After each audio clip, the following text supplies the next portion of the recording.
Welcome to Palnadu Bujjamma channel. ఈరోజు మనం కృష్ణ జననం గురించి తెలుసుకుందాం. శ్రీకృష్ణుని జన్మ వృత్తాంతం భాగవతం దశమ స్కందంలో చెప్పబడింది. మధురా నగరాన్ని సూరసేన మహారాజు పరిపాలిస్తుండేవాడు. ఆయన యాదవ వంశానికి చెందినవాడు. ఆయనకు వసుదేవుడు అనే కుమారుడు ఉండేవాడు. వసుదేవునికి ఉగ్రసేన మహారాజు కుమార్తె దేవకిని ఇచ్చి వివాహం చేస్తారు. చెల్లెలంటే ఎంతో ప్రేమ కల కంసుడు ఆమెను అత్తవారి ఇంటికి రథం మీద సాగనంపుతుంటే అశరీరవాణి దేవకి గర్భంలో పుట్టిన 8వ కుమారుడు కంసుడిని సంహరిస్తాడని చెబుతుంది. అది విన్న వెంటనే కంసుడు కుపితుడై దేవకీదేవి జుట్టుముడి పట్టుకొని తన కరవాలము తీసుకొని సంహరించబోతాడు. అప్పుడు వసుదేవుడు అడ్డుపడి, కంస, నీకు అత్యంత ప్రియమైన సోదరిని చంపుతావా? ఆమె కాదు కదా నిన్ను సంహరించేది, ఆమె గర్భం నుండి జన్మించిన కుమారుడు కదా నిన్ను సంహరించేది. దేవకీ గర్భంలో ఉన్న ప్రతి సంతానాన్ని తీసుకుని నీకు సమర్పిస్తాను అని చెబుతాడు.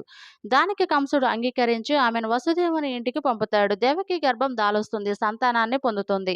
దేవకి పొందిన సంతానాన్ని వెంటనే వసుదేవుడు కంసునికి సమర్పిస్తాడు. వసుదేవుని సత్యనిష్టకు మెచ్చి, వసుదేవ, నీ 8వ సంతానం కదా నన్ను సంహరించేది. ఇప్పటి ఈ సంతానాన్ని తీసుకొని ఆనందించు, 8వ సంతానాన్ని తీసుకొని నాకు సమర్పించు అని కంసుడు చెబుతాడు. వసుదేవుడు ఆనందంతో తన సంతానాన్ని తీసుకొని మధుర నగరం వెళ్తాడు. ఇది ఇలా ఉండగా ఒకరోజు నారదుడు ఆ మార్గం గుండా వెళ్తూ కంసుని వద్దకు వెళ్లి కంసుడు జన్మ రహస్యం చెబుతాడు. కంస, నువ్వు క్రితం జన్మలో కాలనేమి అనే రాక్షసుడవు. ఈ యాదవులందరూ దేవతలు. దేవకి గర్భంలో పుట్టే సంతానం వల్ల మరణిస్తావు అని చెబుతాడు. కంసుడు వెంటనే ఆగ్రహం చెంది మధురా నగరం వెళ్లి దేవి సంతానాన్ని అంతను సంహరిస్తాడు. ఆ తర్వాత దేవకిని, వసుదేవుడిని అడ్డు వచ్చిన తన తండ్రి ఉగ్రశ్రేణ మహారాజును కూడా చెరసాలలో పెడతాడు.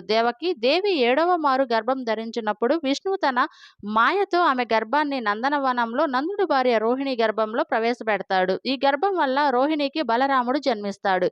చెరసాలలో దేవకికి గర్భస్రావం అయిందని అనుకుంటారు. కొన్ని రోజులకు దేవకీదేవి 8వ మారు గర్భం ధరిస్తుంది.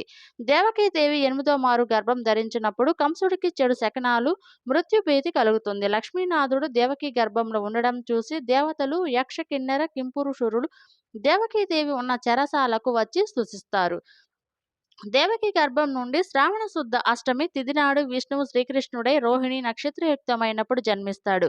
కృష్ణుడు జన్మించాక వసుదేవుడు ఏదో దైవంతో ప్రేరేపింపబడినట్లు కృష్ణుడిని పొత్తిళ్లలో పెట్టుకొని చెరసాల బయట నిద్రపోతూ ఉన్న కావలి వాళ్లను తప్పించుకొని యమునా నది వైపు బయలుదేరతాడు. యమునా నది వసుదేవుడు రావడం చూసి రెండుగా చీలిపోతుంది. యమునా నది నుండి బయలుదేరి నందనవనంలో తన స్నేహితుడైన నందుని ఇంటికి వెళ్లి యశోద ప్రక్కన ఉన్న శిశువు ప్రదేశంలో శ్రీకృష్ణుణ్ణి విడిచి ఆ శిశువును తీసుకొని తిరిగి చెరసాలకు వస్తాడు. చెరసాలకు చేరిన వెంటనే ఆ శిశువు ఏడుస్తుంది. ఆ ఏడుపు విన్న కావలివారు నిద్రలేచి దేవకీదేవి 8వ మారు ప్రసవించింది అని కంసుడికి చెబుతారు. ఆ మాట విన్న కంసుడు చెరసాలకు వస్తాడు. ఆ శిశువును తీసుకొని చంపడానికి పైకి విసరబోతుంటే దేవకీదేవి, నీకు పుట్టింది మేనకోడలు, చంపొద్దు అని వేడుకుంటుంది. కంసుడు ఆ మాట వినక శిశువును సంహరించడానికి పైకి విసురుతాడు.